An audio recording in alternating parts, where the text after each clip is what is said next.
I'm Stuart McIntosh with the BBC News. Hello. Nearly 100 countries have made a commitment to make drastic cuts in methane gas emissions to slow global warming. Speaking at the United Nations Climate Change Summit in Glasgow, the President of the European Union, Ursula von der Leyen, said it was one of the most effective things that could be done. We have to cut emissions fast. And methane is one of the gases we can cut fastest. Doing that will immediately slow down climate change.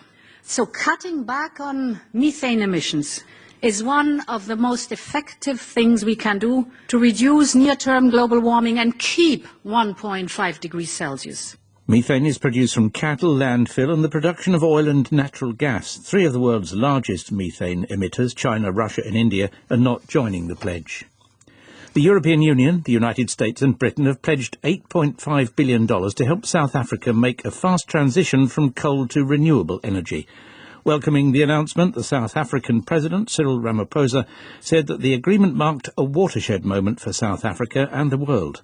South Africa, which is the world's 12th biggest emitter of climate-warming gases, gets 90% of its electricity from coal-fired plants. Ethiopia's government has declared a nationwide state of emergency as war intensified in several regions in the country. Simon Ponsford reports.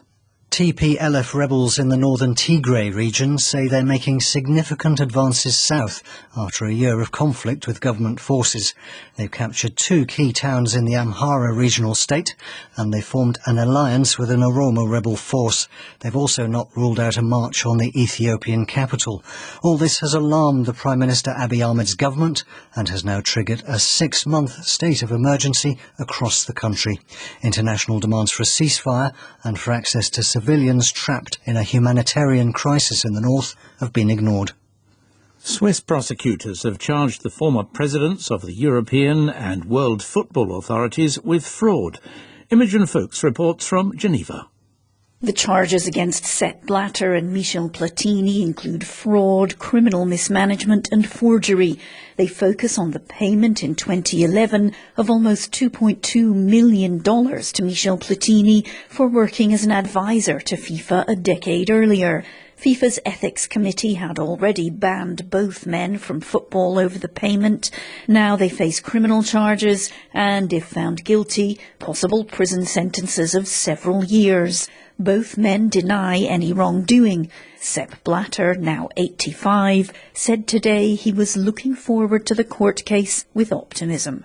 That was Imogen Fuchs. I'm Stuart McIntosh in London with the world news from the BBC.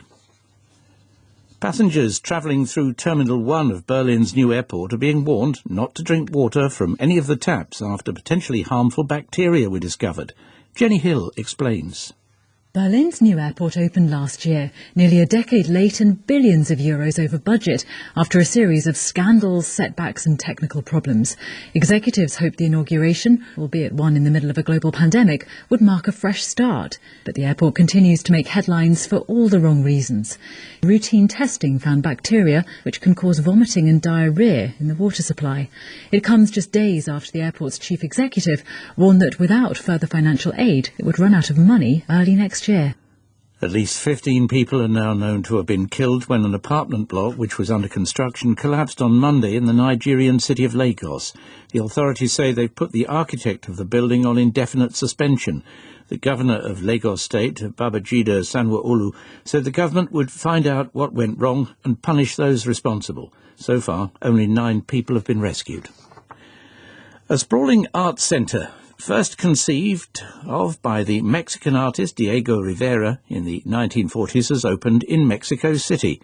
The City of Arts project took 6 years to complete and cost nearly $1 million. Kat Wiener reports.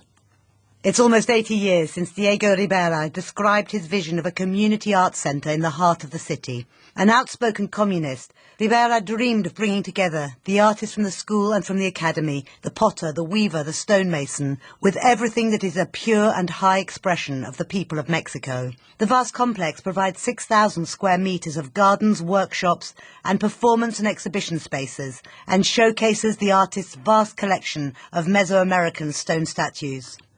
That was Kat Wiener ending this edition of the BBC News.